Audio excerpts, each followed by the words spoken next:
Actually माझं weight 1 kilo झालं असेल कमी, म्हणजे 1 किलोच झालं. 58 होतं तर 57 झालंय. शुगर वगैरे खात होते मी, चहा बिस्किटही घेत होते. होपफुली ह्या नेक्स्ट मंथ मध्ये सगळंच बंद करून कन्सिस्टंट राहण्याचा प्रयत्न करेल. मे बी अजून जास्त बेटर रिझल्ट असेल होपफुली. पण येस, येस. माझ्या टाचा उभं राहिलं की पाय वगैरे खूप दुखायचे, पण ते आता कमी झालेले आहेत. म्हणजे बऱ्यापैकी, म्हणजे मी बऱ्यापैकी उभं राहू शकते. माझ्या बॅक पेनचा पण खूप त्रास होता मला.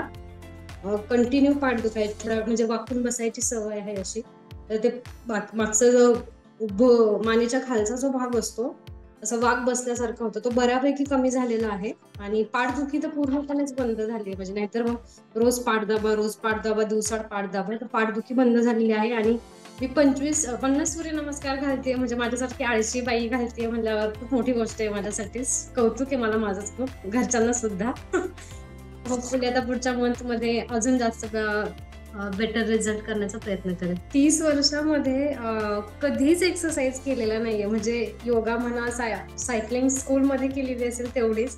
एक्सरसाइज प्रकार माझ्या आयुष्यात मी अजूनपर्यंत केला नव्हता. आत्ता केलाय. म्हणजे 50 सूर्यनमस्कार घालते म्हणल्यावर ते असं झालं की अरे मी करू शकते. म्हणजे ते वजन वाढल्यामुळे तर असं झालं की नाही, ते मला करायचंच आहे आता.